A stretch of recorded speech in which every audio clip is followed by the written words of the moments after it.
অধ্যক্ষ ডাঙৰীয়া যেতিয়া মই প্ৰথম গৈছিলোঁ এটা চেণ্টাৰলৈকে আমাৰ কমাৰ্চ কলেজৰ ওচৰত গুৱাহাটী কমাৰ্চ কলেজৰ ওচৰত গৈ অধ্যক্ষ ডাঙৰীয়া মই ভয় খাই গৈছিলোঁ আচৰিত হৈছিলোঁ আৰু এনেকৈ মানুহ থাকিব পাৰে নেকি মই আকৌ কৈছোঁ ভয় খাই গৈছিলোঁ অধ্যক্ষ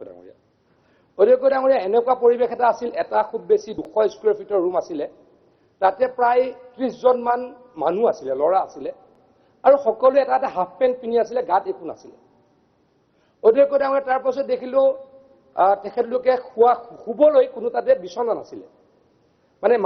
গোটেই মানুহখিনি ফ্ল'ৰত বহি আছিলে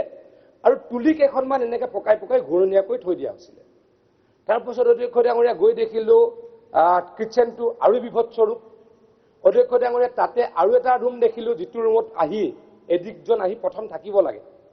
তেওঁলোকক ডিটক্সিফিকেশ্যন কৰা বুলি কয় সেইটো আৰু ভয়াৱহ পৰিৱেশ অধ্যক্ষ ডাঙৰীয়া মই সেই চেণ্টাৰটো বন্ধ কৰিবলৈকে বাধ্য হৈছিলোঁ আৰু গুৱাহাটীৰ অসমৰ গোটেইখিনি এই যিখিনি বেচৰকাৰী নিচামুক্তি কেন্দ্ৰ আছে তেখেতলোকৰ সংগঠন মালিক সকলোকে মাতি আনি গুৱাহাটীত আমি কেইবাখনো মিটিং কৰিছিলোঁ মিটিং কৰি অধ্যক্ষ ডাঙৰীয়া পৰৱৰ্তী সময়ত এখন আমি SOP জাৰি কৰিছিলোঁ SOPখনত এনেকুৱা কৰিব খুজিছিলোঁ অধ্যক্ষ ডাঙৰীয়া মই একেদিনাই বন্ধ কৰিব খোজা নাই কাৰণ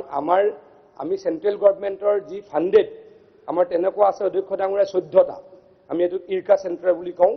আৰু আমাৰ ভাৰত চৰকাৰে দিয়া অসম চৰকাৰে চলোৱা 6টা এনেকুৱা নিচামুক্তি কেন্দ্ৰ আছে গতিকে অধ্যক্ষ ডাঙৰীয়া সেইখিনি আমাৰ কাৰণে এনাফ নহয় মই স্বীকাৰ কৰিছোঁ গতিকে প্ৰাইভেট আমাৰ ডি এডিকশ্যন চেণ্টাৰ লাগিব গতিকে সেইখিনি আমি বন্ধ কৰিব খোজা নাছিলোঁ আমি তাক